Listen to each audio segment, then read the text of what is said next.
Nuit de mercredi dernier, nous avons reçu des images effroyables de 2 policiers tués à Bamenda. Les policiers Batare et Faustin Djin du GMI, ils ont reçu des balles d'un groupe d'assaillants présentés comme des séparatistes armés, des amazoniens armés. Nous n'allons pas revenir sur les circonstances de cette attaque au risque d'offrir un autre prétexte à nos ennemis de nous traiter de divulgueurs de fausses nouvelles ou d'incitation à la haine, l'éternel argument lorsqu'ils sont dépassés. Nous allons juste condamner cette ocre barbarie et présenter toutes nos condoléances aux familles de ces 2 jeunes compatriotes. Cela étant fait, essayons maintenant de commenter cette triste actualité en s'agrippant sur des leçons à tirer de cette ocre horreur qui en est une de crue.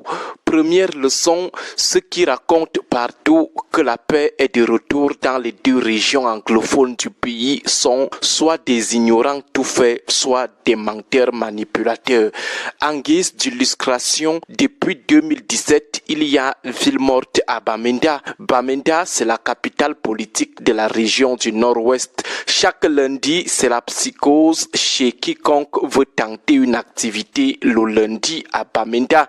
Certains fonctionnaires sortent de chez eux débraillés, mettent leurs habits propres dans leur sac pour aller les porter seulement au bureau parce qu'il ne faut pas que l'ennemi les voie en route et sente qu'ils sont en train de se rendre au travail. Synonyme de violation du lundi mort, synonyme d'attaque, d'enlèvement ou d'exécution sommaire par les séparatistes amazoniens. Les lundis à Bamenda, c'est donc la haute prudence, c'est la haute peur. Il n'y a que des zones comme Upstation qui est comme Bastos à Yaoundé ou Bonanjo à Douala.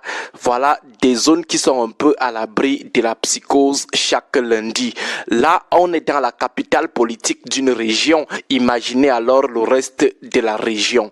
Autre élément pour démontrer que ces gens qui bavardent partout, qu'il n'y a plus rien aux noseaux, sont soit des ignorants de la situation réelle, soit des menteurs manipulateurs nés.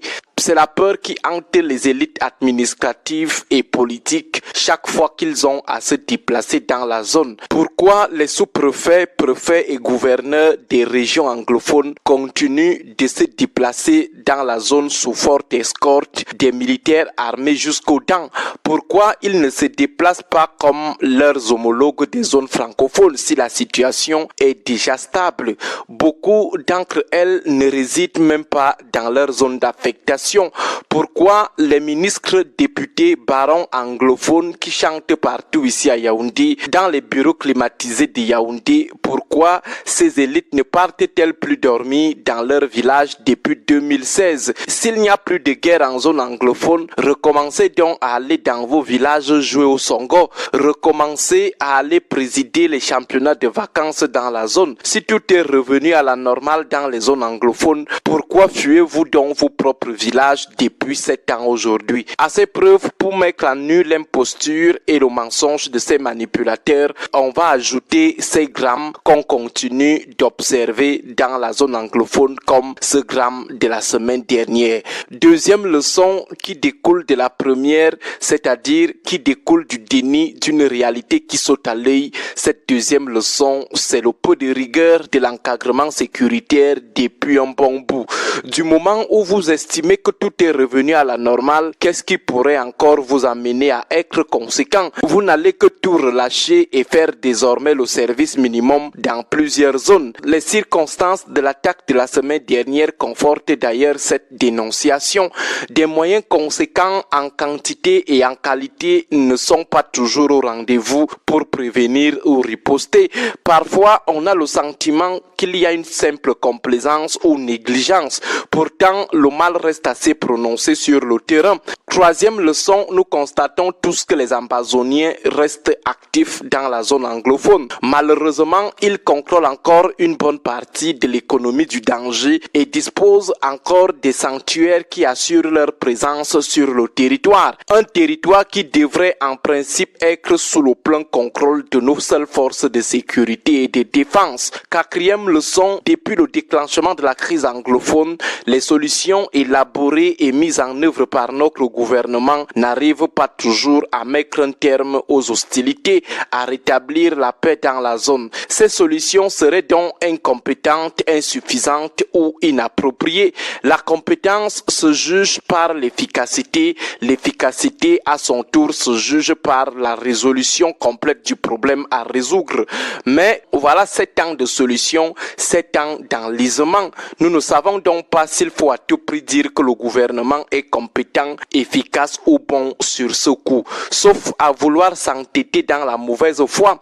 L'approche quasi exclusivement guerrière est en train de montrer toutes ses limites. 5e leçon qui découle de la précédente, c'est l'orgueil et l'autisme de nos gouvernants.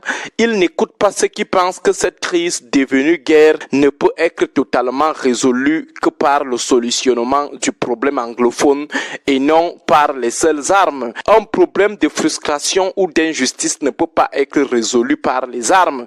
Même les opportunistes profitent de ces frustrations, cette marginalisation qui est réelle. Il faut forcément passer par un dialogue à 2 niveaux pour mettre un terme à ces frustrations ou aboutir à des solutions qui vont aplaner toutes ces frustrations. Il y a la question du fédéralisme. Malheureusement, les connaît-tout, surtout du gouvernement, restent formels sur leurs solutions exclusivement armées qu'ils dulient parfois avec quelques zestes de dialogue vicieux. Ce qui maintient cette partie du Cameroun dans la guerre depuis plus de 7 ans aujourd'hui. Bon début de semaine à vous tous. Pour des raisons d'ordre éthique et déontologique, nous ne pouvons pas les diffuser. 2 policiers sont encore tombés du côté du nord-ouest et du sud-ouest. Nous avons également des audios de certains qui se présentent comme étant des policiers pour des raisons également d'éthique. Je ne voudrais pas dire ce que ces policiers-là ont fait savoir. Disons rapidement qu'en espace pratiquement de moins de 2 semaines, nous sommes là pratiquement à 6 policiers qui sont tombés du côté du Nozo. Qu'est-ce qui ne va plus finalement? Ça a repris de la manière la plus fracassante de ce côté, Willy. Et cette fois-ci, peut-être qu'il faut préciser que les 2 policiers décédés, enfin tués, c'est au cœur de la ville de Bamenda. Tout à fait. C'est pas dans un bosquet. La ville de Bamenda, qui est la capitale régionale du Nord-Ouest, qui semblait avoir une certaine accalmie, mais c'est au cœur. C'est devant les services de UBA, par exemple. Ils étaient en garde. C'est là qu'ils sont, n'est-ce pas, abattus. Et c'est vraiment très, très regrettable. C'est pour cette raison que, tenant compte de la dernière visite, celle de Michel Bachelet, qui a précédé à Volker Türk, il y a eu un certain nombre de recommandations, pas pour donner des leçons au Cameroun, mais Michel Bachelet, qui a précédé à Volker Türk, avait bien dit qu'il faut que le gouvernement camerounais puisse avoir une certaine profondeur sur les causes et les solutions appropriées à cette crise dite anglophone qui fait des morts. Malheureusement, partant de 2019, à mai 2019, jusqu'à ce jour, je crois que les mesures qui ont jusqu'à là été prises par le gouvernement, notamment le grand dialogue, n'ont pas été des mesures qui sont de nature à trouver une solution profonde. Nous continuons à rester des morts parmi les séparatistes, parmi les forces de l'ordre, parmi les civils. Et donc, je crois que il faut que nous sortions de notre orgueil pour comprendre que cette guerre est d'abord fratricide. Les forces de l'ordre qui tombent, les séparatistes qui tombent, les civils qui tombent, ce sont des Camerounais. Ce sont des Camerounais. Bon, est-ce que M. Biya, au soir de son régime, est-ce qu'il peut avoir la manœuvre pour, n'est-ce pas, sortir le Cameroun de cette situation qui est